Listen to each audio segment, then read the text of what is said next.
तो आज की इस वीडियो में समझने वाले हैं एम्लोकाइंड 80 टैबलेट के बारे में। एम्लोकाइंड 80 जो टैबलेट है क्लास ऑफ कॉम्बिनेशन ड्रग से बिलोंग करता है, जिसको हम लोग बोलते हैं एंटी हाइपरटेंसिव, जिसका हम लोग यूज़ करते हैं हाइपरटेंशन में। और हाइपरटेंशन का मतलब होता है हाई ब्लड प्रेशर, मतलब हाई बीपी। तो आज के इस वीडियो में हम समझेंगे कि एम्लोकाइंड 80 के क्या फ़ायदे हैं, क्या नुकसान है, और किसे खाना चाहिए और किसे नहीं खाना चाहिए, और इसका डोज क्या है, और ये हमारे बॉडी में किस तरह से काम करता है। ये सारा जानकारी आज के इस वीडियो में मैं आपको देने वाला हूँ। तो सबसे पहले समझते हैं कि एम्लोकाइंड जो 80 है ये करता क्या है और हाइपरटेंशन होता क्या है। तो हाइपरटेंशन का क्या मतलब है? हाइपरटेंशन का मतलब है कि जो ब्लड प्रेशर लगता है हमारे आर्टरी पे।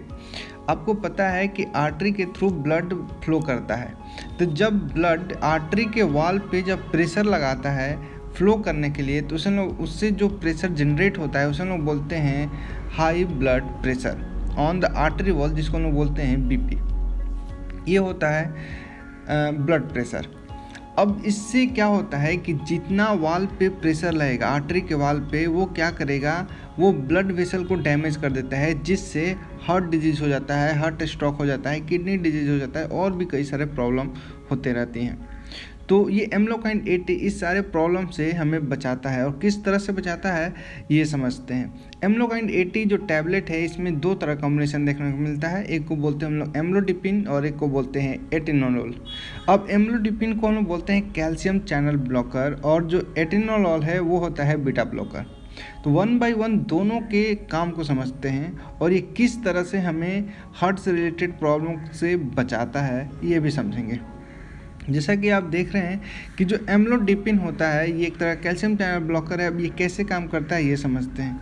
ये क्या करता है कि जो जहाँ से ब्लड प्रेशर फ्लो कर रहा था, वो जो नैरो था जिसके वजह से आर्टरी पे प्रेशर पड़ रहा था, उस नैरो को ये वाइड कर देता है, थोड़ा चौड़ा कर देता है, जिसके वजह से जो ब्लड का प्रेशर है वो आर्टरी के वाल पे थोड़ा कम पड़ता है। जो वर्कलोड होता है हार्ट का वो थोड़ा कम हो जाता है, जिसके वजह से जो हार्ट के पास पूरी अच्छी मात्रा में ब्लड जाता है और उसे हार्ट पंप करता है हमारे पूरे बॉडी में। तो ये एक तरह से वर्कलोड कम करता है और जो नैरोइंग जो आर्टरी होता है उसे वाइड करता है। कौन? Amlodipine calcium channel blocker. वहीं दूसरी तरफ जो एटेनोल था ये होता है एक बीटा ब्लॉकर। अब इसका क्या काम है कि ये स्ट्रेस हार्मोन को ब्लॉक करता है। स्ट्रेस हार्मोन कौन कौन से हैं? जैसे एड्रेनलिन और नॉन एड्रेनलिन को, जिसके वजह से जो अपना हार्ट रेट जो इंक्रीज हुआ रहता है उसे वो कम करने लगता है।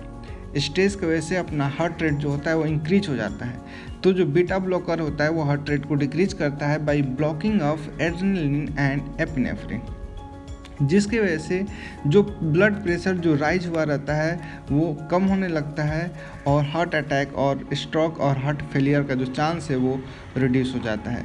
तो इस तरह से ये एटेनोल और एम्लोडिपिन का फंक्शन होता है। अब हम समझते हैं कि इसे किसे नहीं खाना चाहिए और इसे खाने वालों को कौन कौन सी सावधानियां का ध्यान रखना है। सबसे पहले समझते हैं कि किसे नहीं खाना चाहिए।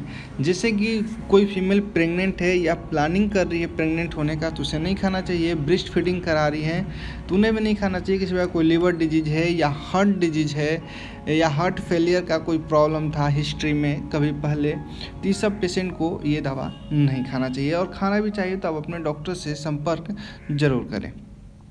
अब बात करते हैं कि ये जो एम्लोकाइंड 80 जो पेशेंट जो खाते हैं टैबलेट, उन्हें किस बात का ध्यान रखना बहुत ज़रूरी है। उन्हें अपने ब्लड प्रेशर को हमेशा मॉनिटर करना रहता है। हमेशा आप जब दवा खा रहे हैं तो हमेशा मॉनिटर करते रहें। हमेशा मतलब 15-20 दिन पे एक बार अपने ब्लड प्रेशर को ज़रूर मेजर करें।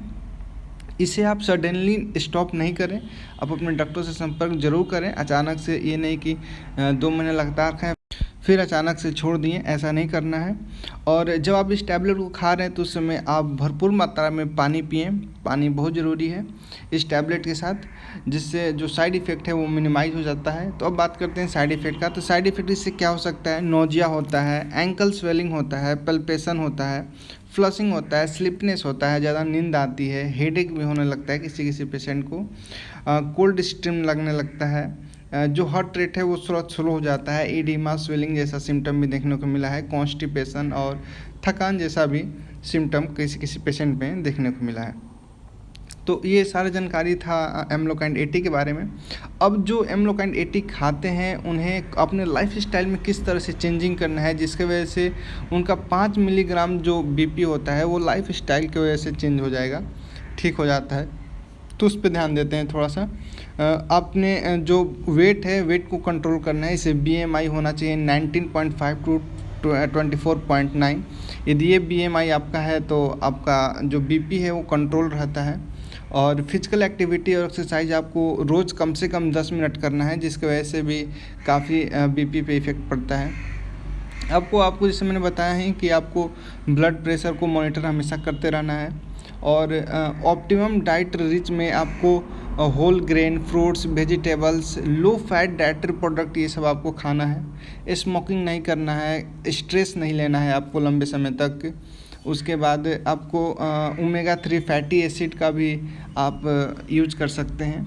और साथ में आपको थोड़ा डिजीनेस जैसा तो लगता है, बट ये दवा जो हाई बीपी पेशेंट होते हैं नॉर्मल स्टेज में तो उनके लिए काफ़ी कारगर है।